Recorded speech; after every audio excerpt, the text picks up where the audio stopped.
You're listening to From Stillness, an audiobook for a mind in need of quiet. We often assume that stress comes from the big things, the looming deadline, the major life decision, the complicated project.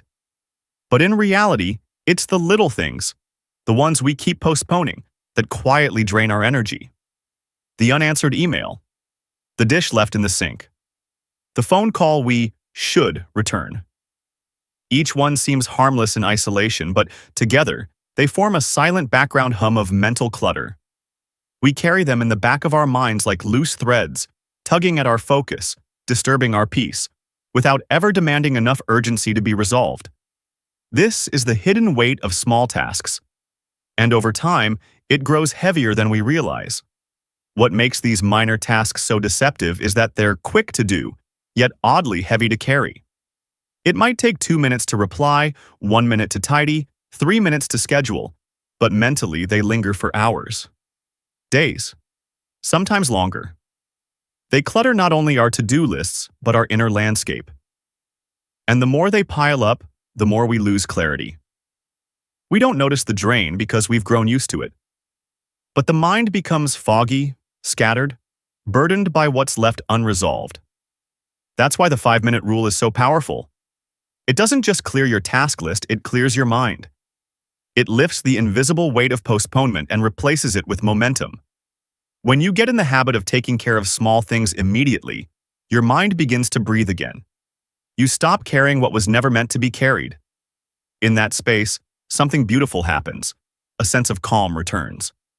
Not because life is suddenly easy, but because your mind is finally quiet. There's something quietly transformative about finishing even the smallest task. Not because the task itself was significant, but because of how the brain responds to closure. Each time you complete something, no matter how minor, your brain releases dopamine, the chemical messenger associated with reward, motivation, and a sense of progress. It's not the size of the accomplishment that matters. It's the experience of moving something from incomplete to done. That moment, however brief, sends a signal to your nervous system. You're capable, you're moving forward, you're not stuck. Over time, these small completions form a powerful internal rhythm. Like gentle waves, they wash away mental resistance and build a natural flow of momentum. You start to associate action, even micro-action, with emotional payoff. Instead of seeing tasks as burdens, your brain begins to crave the resolution they bring. You build what psychologists call a completion bias, a preference for finishing things because of how good it feels. Not from external pressure, not from guilt, but from the internal reward of clarity and movement. This is why the 5-minute rule works on a neurological level. It's not just about doing more, it's about changing how your brain feels about doing. With every quick task you finish, you reinforce a pattern. Action leads to closure, and closure leads to calm. Bit by bit, this rewires your mental pathways. Productivity stops being a fight. It becomes a natural impulse. You begin to seek small wins, not to chase performance, but because they make your mind feel lighter, more in control, more free.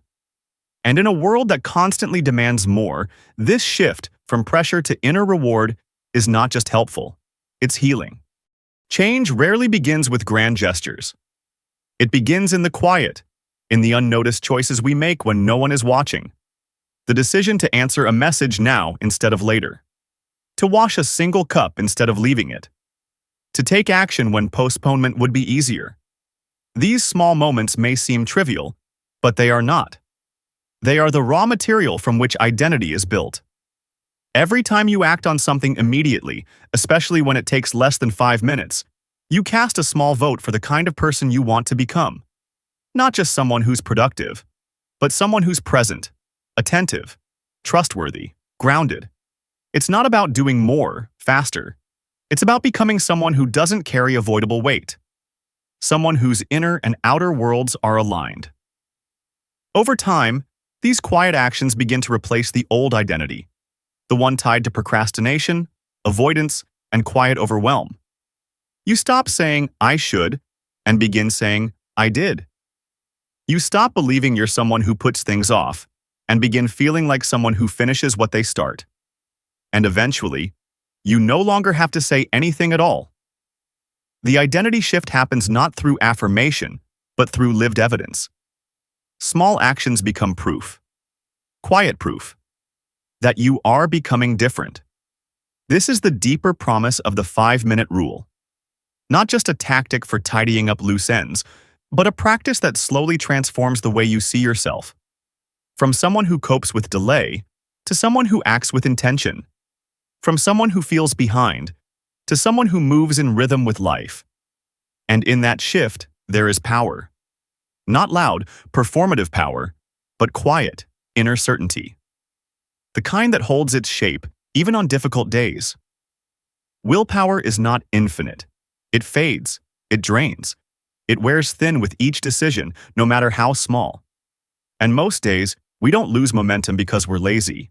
We lose it because we exhaust ourselves in the mental tug-of-war between doing and delaying. Should I reply now or later? Should I tidy this or leave it? Should I act or wait? Each moment of hesitation costs energy. The mind burns through quiet reserves of willpower, not by doing, but by deciding.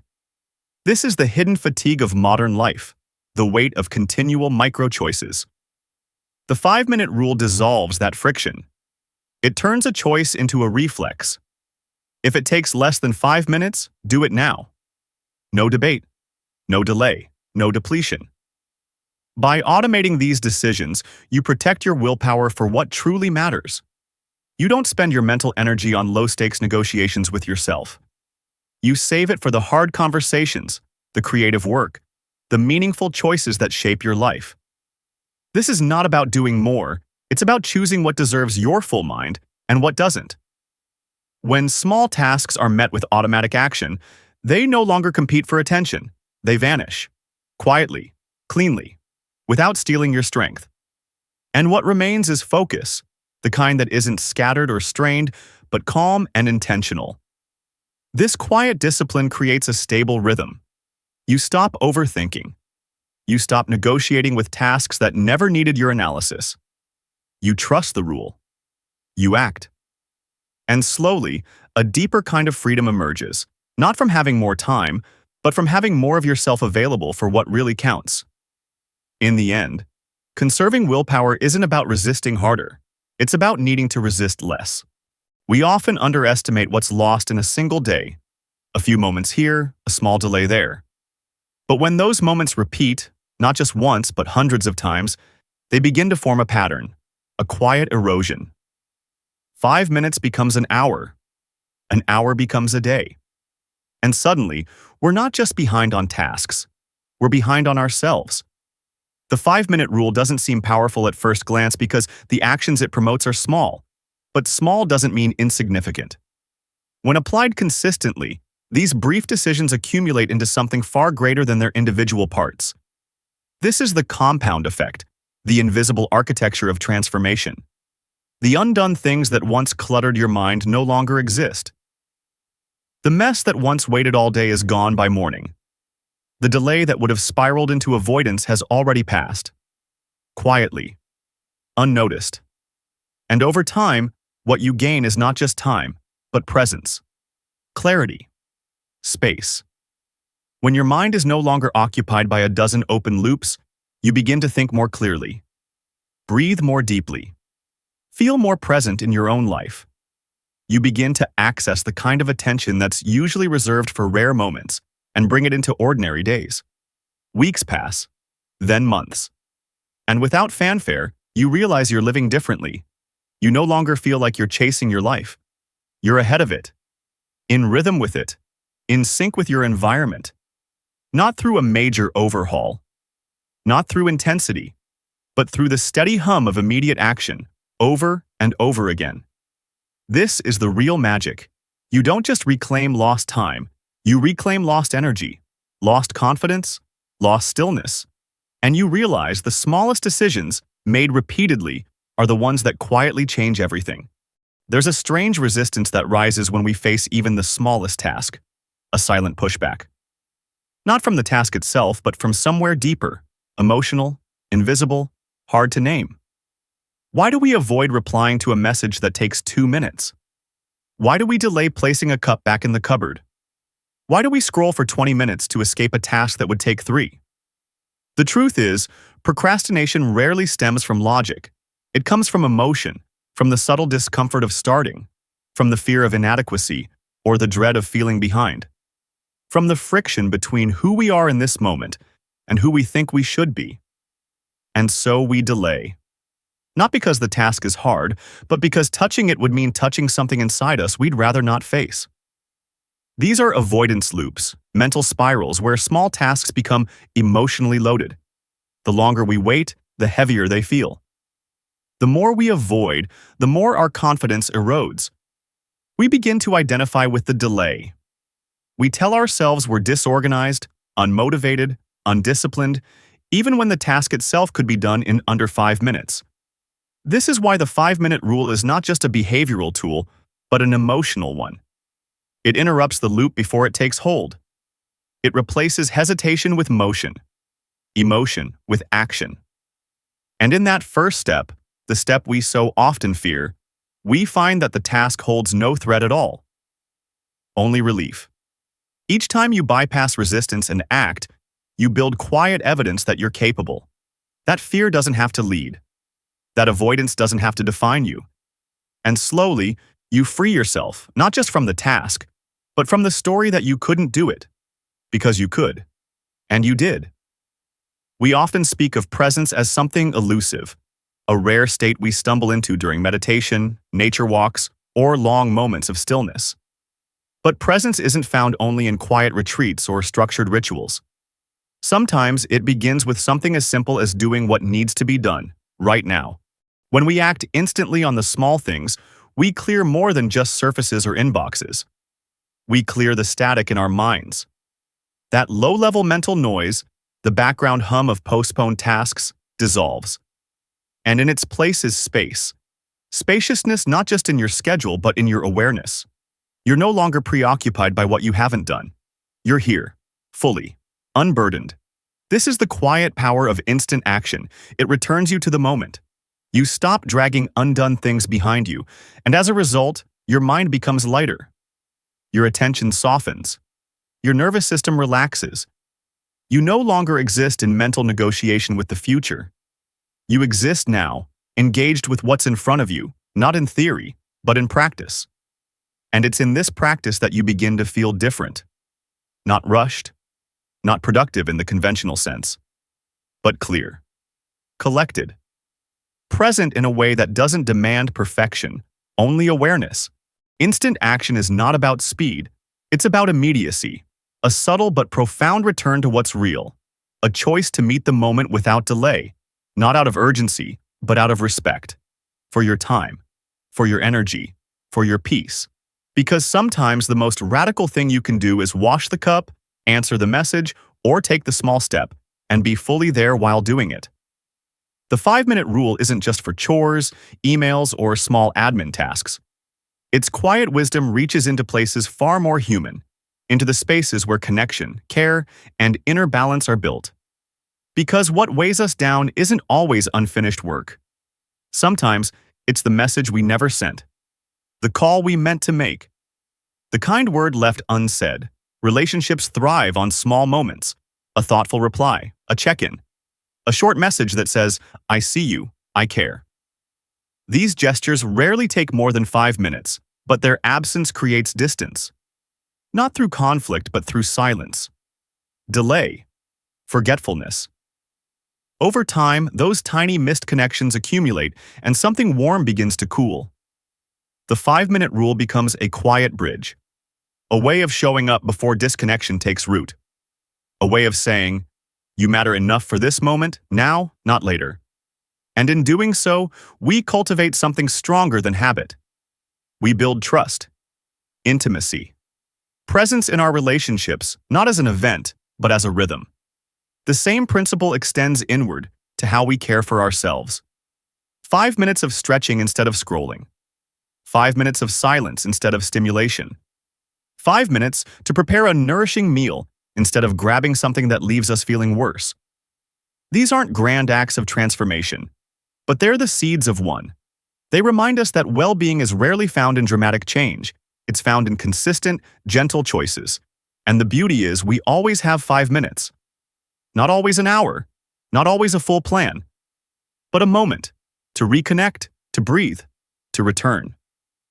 And if we honor that moment enough times, our health, emotional, relational, physical, begins to change. Quietly, lastingly, from within. Like any principle, the 5-minute rule finds its real strength not in rigid obedience, but in wise application. There are moments when immediate action serves us, and moments when it disrupts something far more valuable. Deep work, flow, stillness. When you're fully immersed in meaningful focus, writing, creating, thinking deeply, even a tiny interruption can cause disproportionate harm. A 2-minute task, though brief, may cost you 20 minutes of re-entry into clarity. Neuroscience calls this the switching cost, the cognitive penalty paid when your brain is forced to shift contexts. And it's steep. This is where discernment becomes essential. The 5-minute rule isn't a law, it's a compass. Its purpose is to protect your mind, not fracture your focus. If you're in a state of depth, capture the small task, but don't act on it yet. Let it wait. The task can wait. Your focus, once broken, may not return with the same strength. This is the paradox of intentional living. Sometimes, doing nothing right now is the wisest form of action. Silence is not avoidance when it protects your clarity. Delay is not procrastination when it defends your presence. So apply the rule generously, but not blindly. Let it clear noise, not cut into depth. Let it serve your rhythm, not disrupt it. And above all, remember this. Even the most powerful tools lose their power when applied without awareness. Use the 5-minute rule to create space, but also know when space is already doing its quiet work. Sometimes, the best action is the one you choose not to take. If you've made it this far, then maybe something in you already knows. It's not the big changes we struggle with most. It's the small ones, the overlooked everyday choices, the moments where we quietly choose later, instead of now.